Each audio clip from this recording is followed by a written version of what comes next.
A paz de Deus, nosso Pai, de nosso Senhor Jesus Cristo. Este é um canal de opinião, reflexões e análises bíblico. Passando no nosso canal, você que não é inscrito, aí abaixo, só você clicar aí e se inscrever no nosso canal. O nosso compromisso aqui é um compromisso genuíno com as Escrituras Sagradas. Trazemos aqui um conteúdo alinhado às Escrituras Sagradas. Deus abençoe todos que têm, muitos irmãos compartilham os nossos vídeos aí nas redes sociais, no WhatsApp, também, Facebook, Instagram, por onde o nosso canal aí está presente. Irmãos, o assunto de hoje é sobre a cruz de Cristo. A cruz de Cristo revelou os propósitos de Deus desde da eternidade.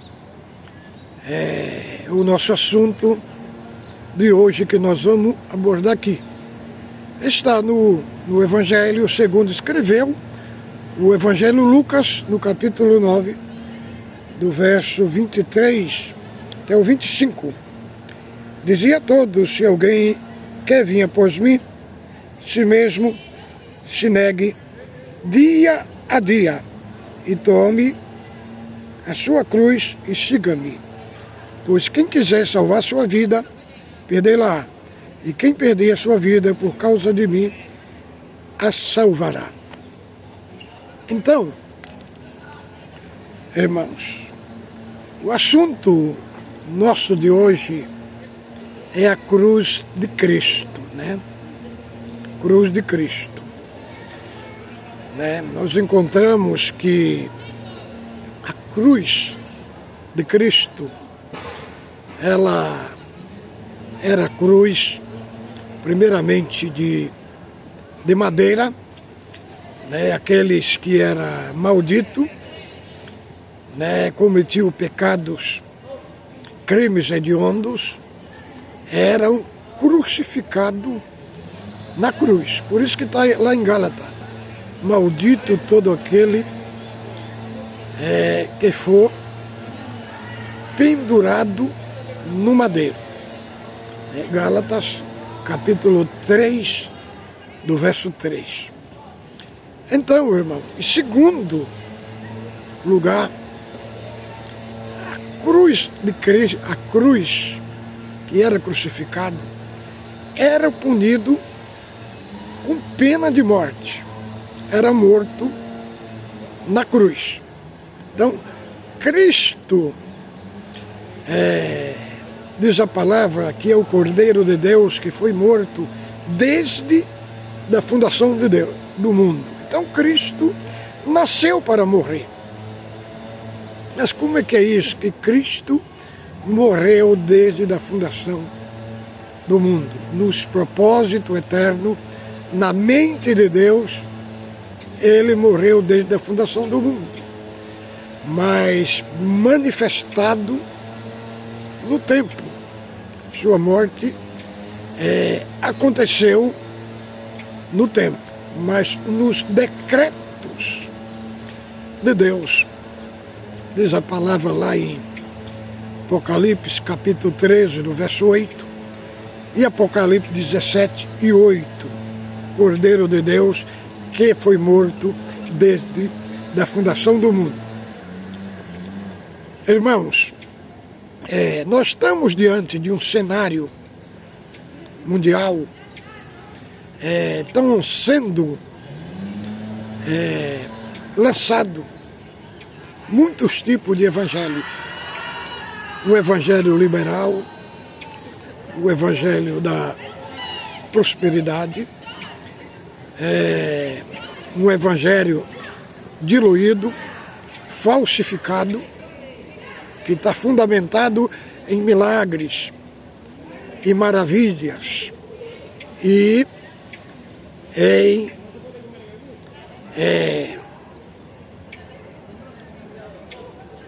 em ego humano.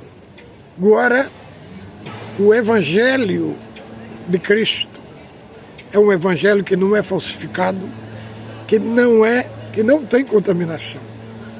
A linguagem do Evangelho, ela não é uma linguagem agradável. Por quê? É uma linguagem que mexe com o nosso segredo. Mexe com aqueles pecados que está dentro do coração, que muitas vezes não tem o abandono, não tem uma renúncia. Então, é impossível Cristo, a pessoa ser salvo na prática do pecado, sem abandonar a prática do pecado. Por quê? Porque o Evangelho, ele destrói o velho homem, ele destrói o homem do pecado, né? Destrói o homem do pecado, esvazia nele a cruz. Um dos propósitos da cruz, ela provoca o auto-esvaziamento, né? Provoca um auto-esvaziamento da pessoa. Então, diz aqui, o próprio Cristo falando, se alguém quer vir após mim, querendo dizer, não é obrigado a pessoa ir a Cristo. Não é obrigado a pessoa servir a Cristo. Se alguém quer vir após mim, primeiro princípio aqui embutido é negue-se a si mesmo. É um auto-esvaziamento. Por quê? Porque a cruz de Cristo, o propósito dela é nos esvaziar do nosso eu, do orgulho, da prepotência, da jactância. Negue-se a si mesmo. Primeiro princípio é, se alguém quer vir após mim, se alguém quer, não é obrigatório, mas se alguém quer vir por Cristo, segundo o princípio, negue-se a si mesmo. É um auto-abandono das práticas do pecado. Negue-se. E para você negar, você tem que abrir mão das coisas que muitas vezes você ama, que é reprovado por Deus, que é pecado aos olhos de Deus, que é pecado contra a lei de Deus. Então, para tomar a cruz, é necessário Cristo está no centro da sua vida. A hora que a pessoa recebe a Cristo como Salvador, irmão, ele se torna Senhor da sua vida. Para ele se tornar Senhor, ele tem que tomar o primeiro lugar na sua vida. Então, primeira coisa, a primeira prioridade é o reino dos céus. Como está escrito lá em Mateus 6,33. Buscai primeiro o reino dos céus, e todas as coisas vos serão acrescentadas. Então, buscai primeiro, quer dizer, a prioridade. Cristo tem que assumir o primeiro lugar, não o segundo lugar. da sua vida. E para isso, para ele assumir o primeiro lugar, aí vai ter que ter uma renúncia. Irmão, é fácil nós renunciar às coisas que nós não gostamos. Isso é muito fácil. Agora, o difícil de renunciar, o difícil de abandonar, é aquelas coisas, é aqueles pecados que te atrai, que te escraviza. Então, quando estiver nessa situação, você nunca nasceu de novo. Pode ter batizado, entendeu? Pode ter batizado, mas se essas coisas,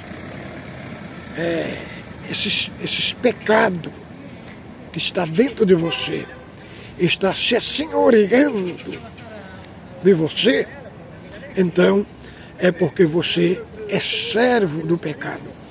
Cristo falou lá em João, né? Lá no 6:8-32 e 36, que o servo, aquele que serve o pecado, é servo do pecado. Mas se o Filho vos libertar, verdadeiramente sereis livres. Então, para você andar com Cristo, para você desenvolver um relacionamento com Cristo dia após dia, todo dia nós temos que morrer. Nós temos que abrir mão das coisas que são prejudiciais. E aí, a partir daí, que o homem velho morre e Cristo assume o comando da sua vida. O primeiro lugar no seu coração, aí o que acontece? Aí você é servo, você está servindo um Senhor, mas primeiramente tem que esvaziar, tem que desocupar o coração de toda obra pecaminosa.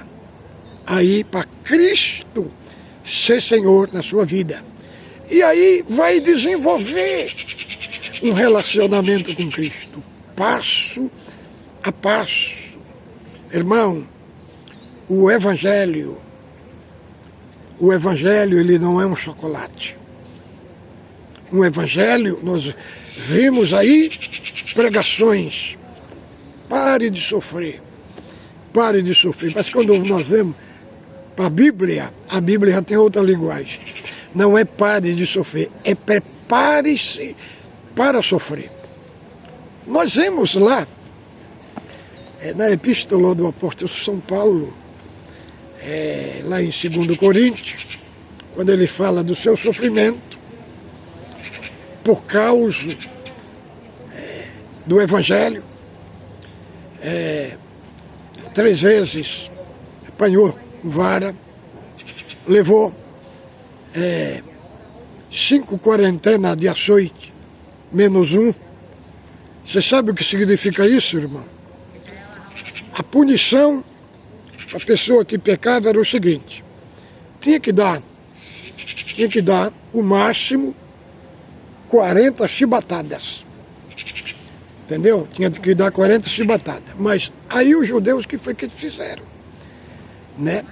Eles batiam em Paulo, deu primeiro uma de 39, deu a outra de 39, né? Porque quando dava 39, tinha direito de dar outra sequência.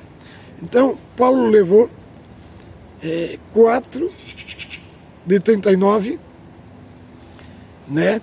Que dá 156, 56, e aí a última foi de 40. Então ele levou 196 açoites por causa do Evangelho, por causa da sua missão. Deus os livrou da mão dos salteadores, 3 vezes ficou no abismo, e ainda as coisas que lhe oprimia o cuidado da igreja. Então tem sofrimento que só quem passa por ele, só quem participa dele, é quem é cristão, é quem é crente. Então, a Bíblia é enfática em dizer, não é dizer você vai parar de sofrer, não, prepare-se para sofrer. Esta é uma das marcas, primeira, do Evangelho de nosso Senhor Jesus Cristo. Então, vamos aqui abordar este assunto da cruz de Cristo. Paulo abordou na sua carta em Filipenses, no capítulo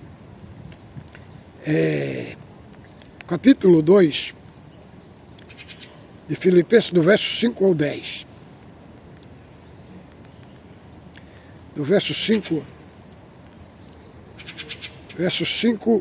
ao 10. Diz assim, ó: tende em vós o mesmo sentimento que houve também em Cristo Jesus, pois ele, subsistindo em forma de Deus, não julgou como usurpação ser igual a Deus. Antes, a si mesmo esvaziou, assumindo uma forma de servo, tornando-se semelhante aos homens, reconhecido figura humana. E a si mesmo se humilhou, tornando-se obediente até a morte de cruz.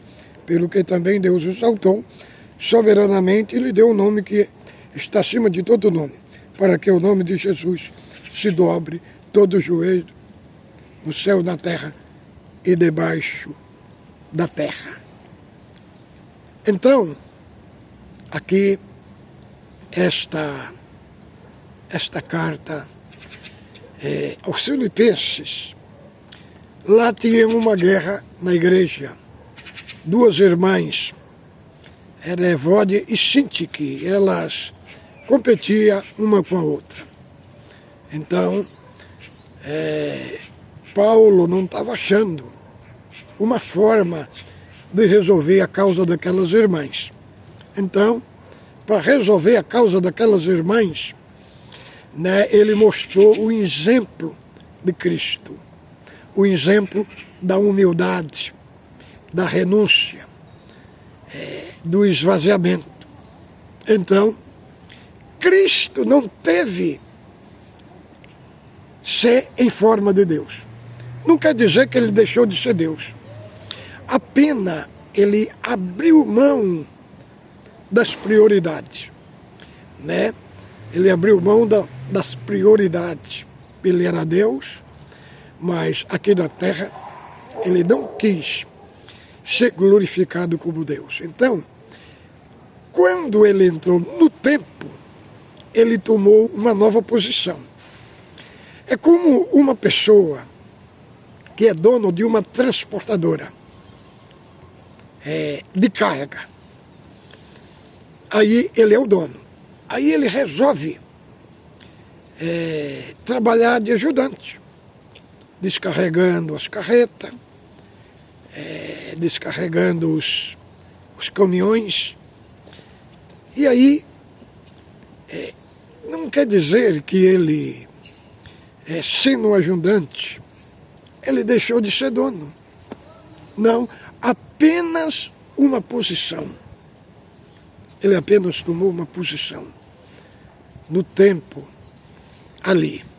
Então foi apenas um conceito posicional que ele tomou ali no tempo para fazer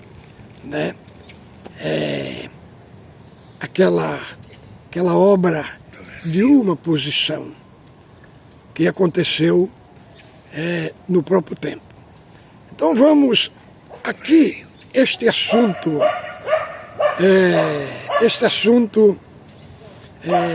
magnífico.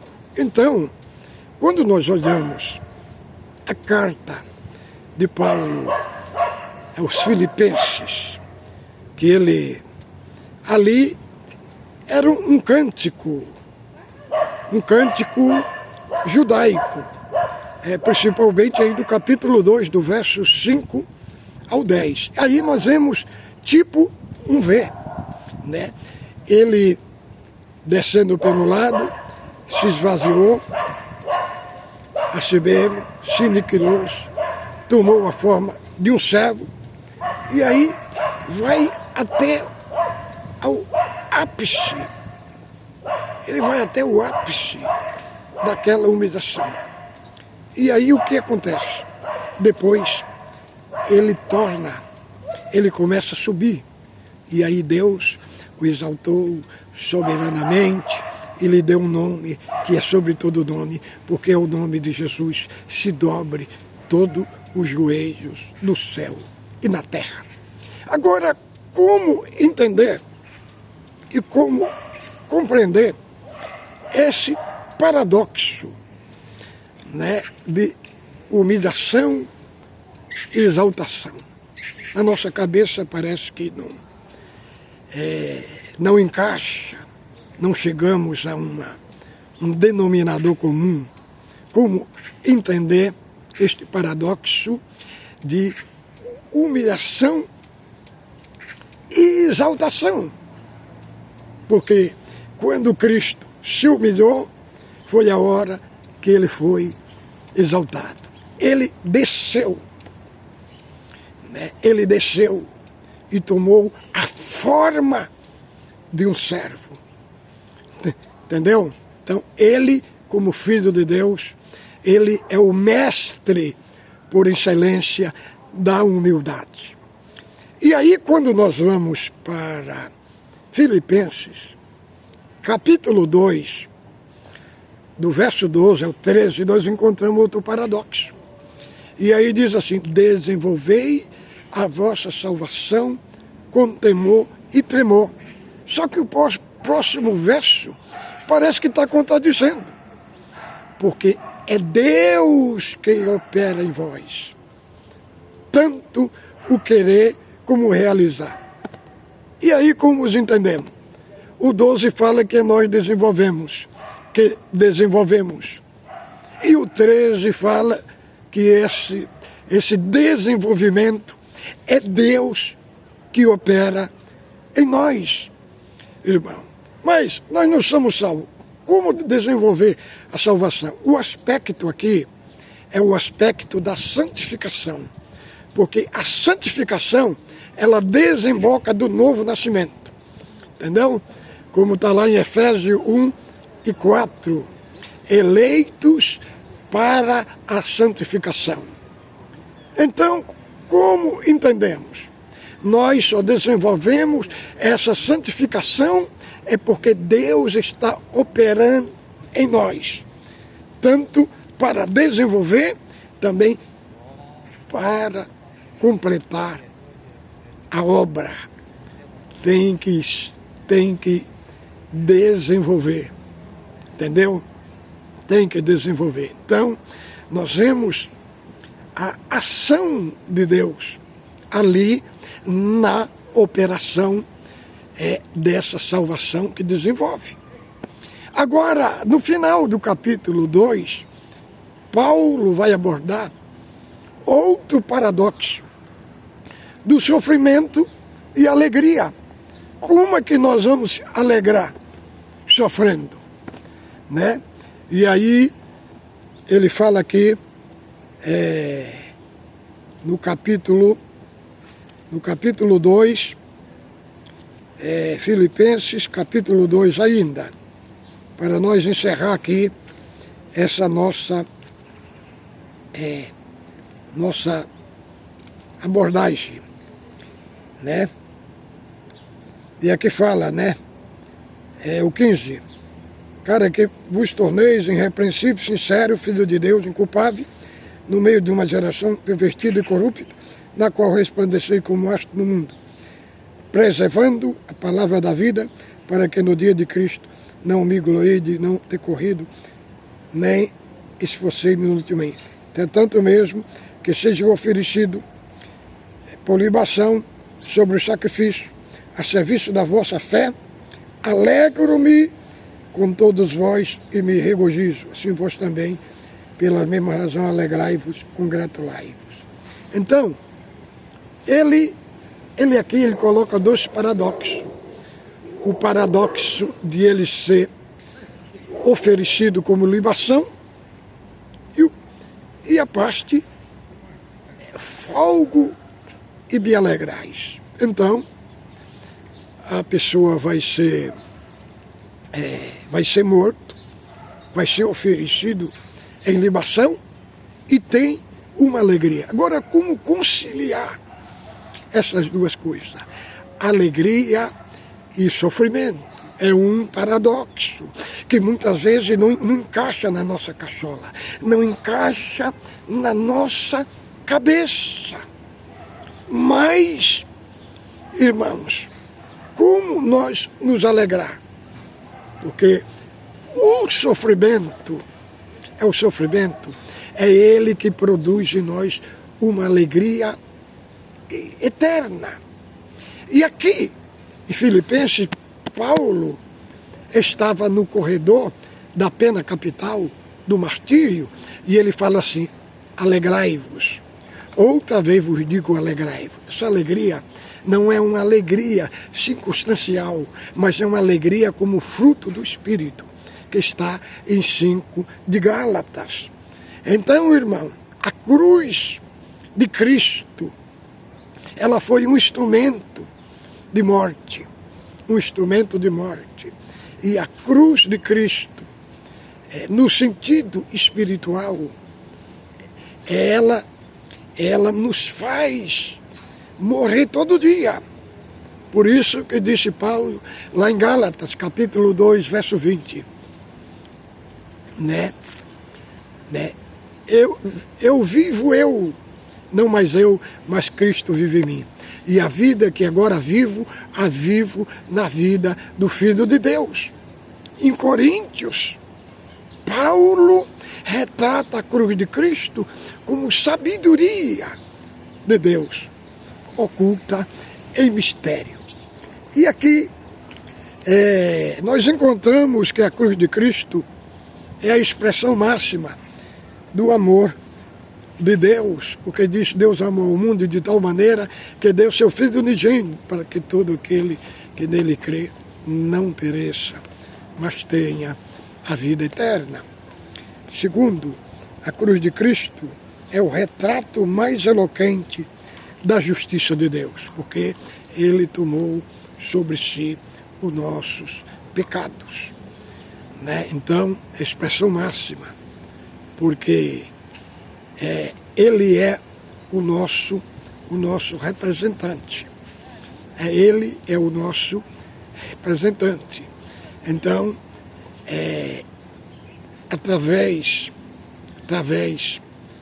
a justiça de Deus, Cristo foi punido no nosso lugar na cruz. Porque a morte, o nosso pecado era impagável, a nossa dívida era impagável. Então, ele pagou a nossa dívida. Foi a primeira imputação. E depois ele creditou na nossa conta, um crédito eterno.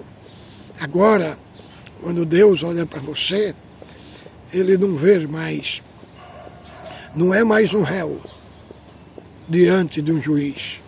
Agora é um filho diante de um pai. Agora Cristo pegou a sua justiça e aplicou na vida daqueles que crê. Então, você é justo por causa da justiça de Cristo. Quando Deus olha em você, ele vê você um justo, porque Ele vê você vestido da justiça de Cristo. Então, irmão, esse assunto que eu estou abordando aqui, para você entender o que é salvação, o que é obra da salvação, o que é pregar para o Evangelho. Igual muitos nossos irmãos da CCB, eles vão pregar o Evangelho, só sabem pregar de batismo, pregar sobre o véu, mas não pregam o Evangelho. Isso daqui é Evangelho. É o Evangelho genuíno, para você aprender. Quando você pregar o Evangelho, você saber pregar de passo a passo e falar o que é a salvação. Então fique com Deus, ósculo santo no vosso coração.